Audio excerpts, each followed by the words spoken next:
പാലായിലെ താരങ്ങൾ എന്ന പരിപാടിയിൽ ഇന്ന് അതിഥിയായി എത്തിയിരിക്കുന്നത് പ്രശസ്ത കവിത രചയിതാവും നോവലിസ്റ്റും ഗാനരചയിതാവുമായ ശ്രീ റോയി വരുകാലയാണ്. അദ്ദേഹത്തിന് സ്വാഗതം. കഥകൾ എഴുതിയാണ് താങ്കൾ ഈ ലോകത്തേക്ക് എത്തിയത്. അതായത് ഈ രചന, കവിത, അതുപോലെ നോവൽ, ഇതിനെല്ലാം തുടക്കം കവിതയാണ്.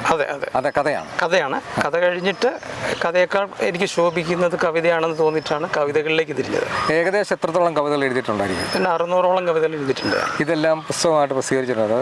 ഇല്ല, നിലവിൽ പ്രസിദ്ധീകരിച്ചില്ല. കാരണം കവിത വായിക്കുന്ന ആളുകളുടെ എണ്ണം കുറവായതുകൊണ്ടും അത് പേപ്പറാക്കി കഴിഞ്ഞാൽ, പുസ്തകമാക്കി കഴിഞ്ഞാൽ മേടിക്കുന്ന ആൾക്കാരുടെ എണ്ണം കുറവായതുകൊണ്ടും ഒരു നോവൽ പ്രസിദ്ധീകരിക്കുന്നവരെ ഞാൻ കാത്തിരിക്കുകയായിരുന്നു.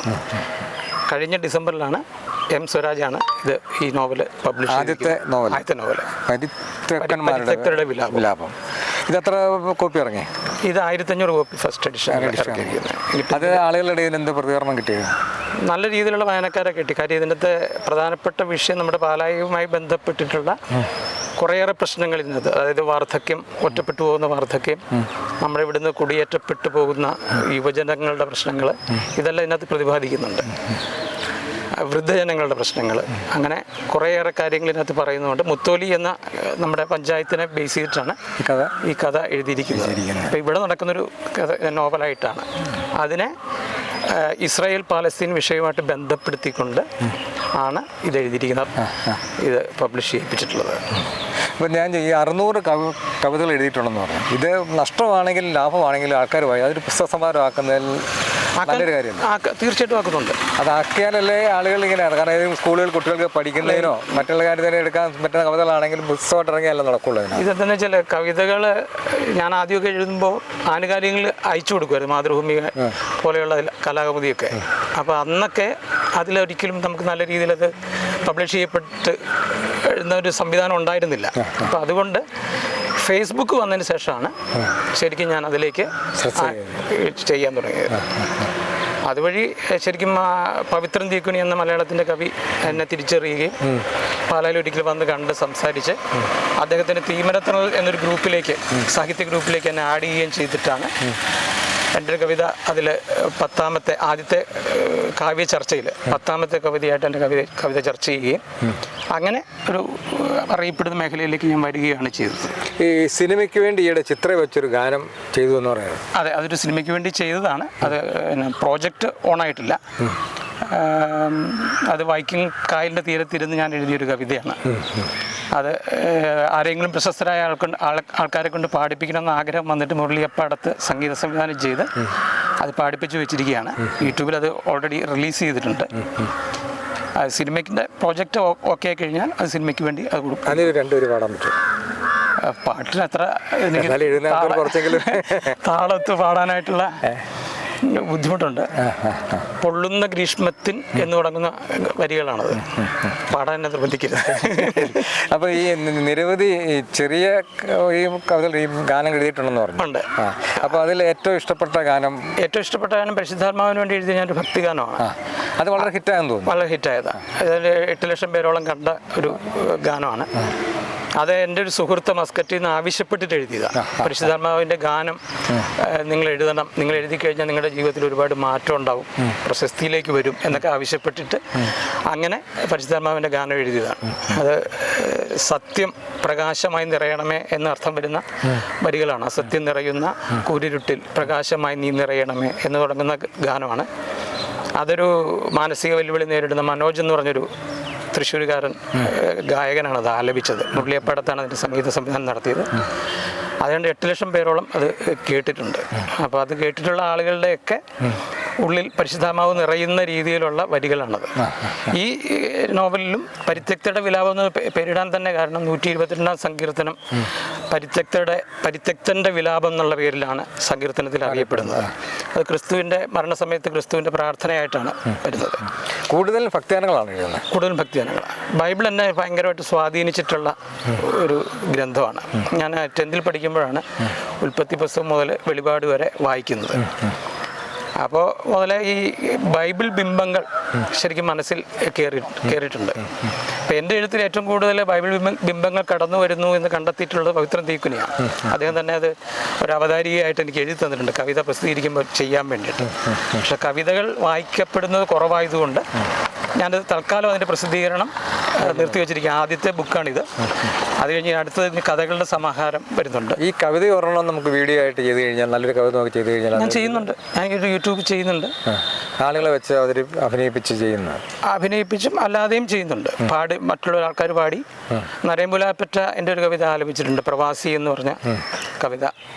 അത് പ്രവാസ ലോകത്ത് ജീവിക്കുന്ന ആൾക്കാരുടെ വേദനകൾ പറയുന്ന ഒരു കവിതയാണ്.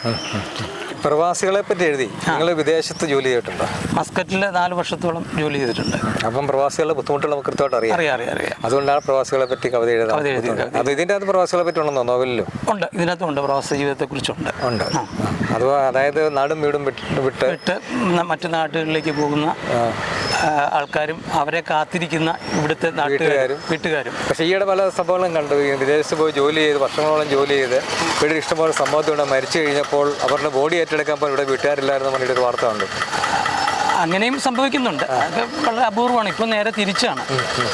വിദേശത്തേക്ക് പോയ ആൾക്കാർ എന്താ പറയുക, കാശ് ഉണ്ടാക്കാൻ വേണ്ടി പോകുന്നു. ഇവിടെ വാർദ്ധക്യത്തിൽപ്പെട്ട ആളുകൾ ഒറ്റപ്പെട്ടു പോകുന്ന അച്ഛനും അമ്മയും വീട്ടിൽ ഒറ്റയ്ക്കാവുന്ന അവസ്ഥയാണ് നമ്മുടെ ഈ പാലാ പ്രദേശത്ത് കൂടുതൽ കണ്ടുവരുന്നത്. അങ്ങനെയാണ്.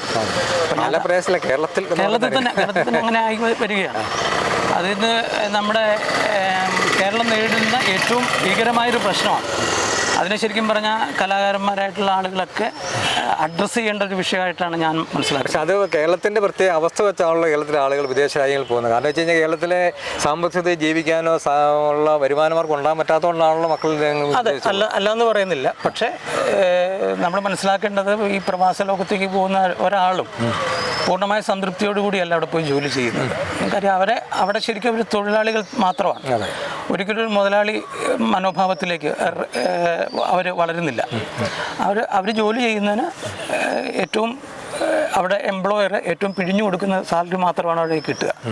അതുകൊണ്ട് അറ്റപ്പറ്റ കഴിഞ്ഞു പോകുന്നു. ഇവിടുത്തെ കറൻസി ഇങ്ങോട്ട് അയക്കുമ്പോൾ ഉണ്ടാകുന്ന വ്യത്യാസം മാത്രം അത് കൃത്യമായി മനസ്സിലാക്കിയാണ് നമ്മുടെ ഈ പുസ്തകങ്ങളിൽ നമ്മൾ തയ്യാറാക്കുന്നത്. അതെ.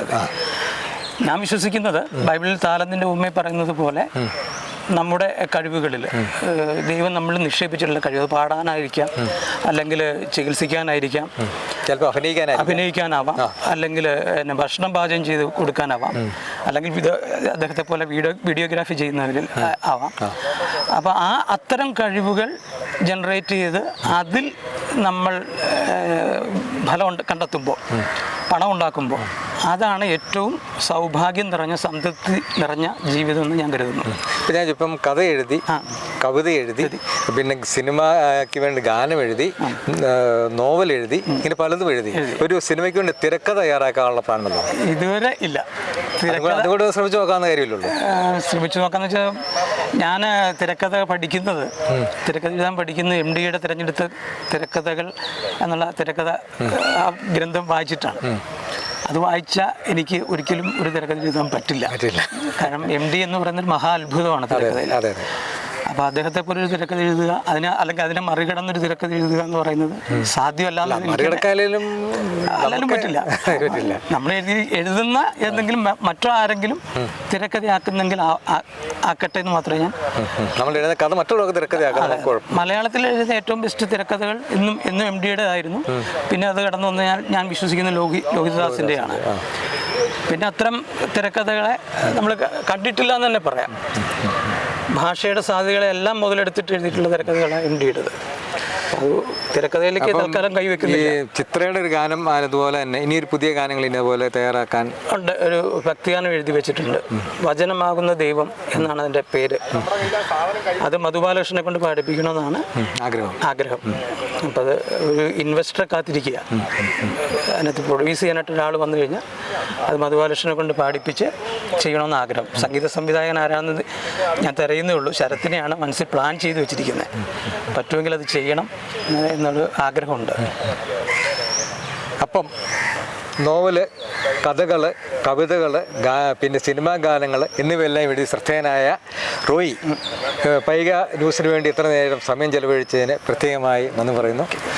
ഇനി നിങ്ങളുടെ പരിപാടികൾ കൂടുതൽ വിജയങ്ങളിലേക്ക് എത്തട്ടെ എന്ന് ആശംസിക്കുന്നു. Thank you.